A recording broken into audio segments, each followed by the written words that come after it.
Praise lord.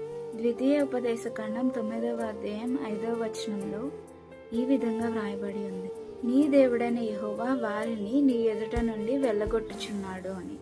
ఈ వాగ్దానం దేవుడు ఇజ్రాయేలీలకు అనుగ్రహించారు.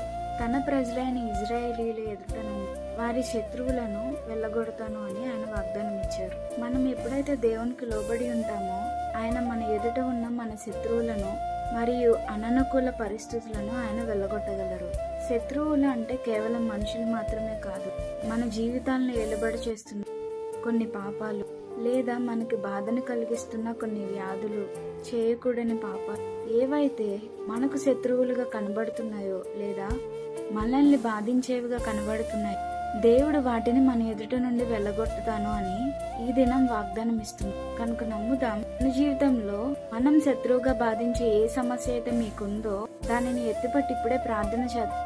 యేసు నామంలో దేవుడు దానిని వెళ్ళగొట్టును గాక. మీ ప్రార్థన అవసరతలు ఏమైనా ఉంటే వాటిని కామెంట్ రూపంలో తెలియజేయండి. అందరం కలిసి ప్రార్థిద్దాం. దేవుడు మిమ్మల్ని దీవించును గాక.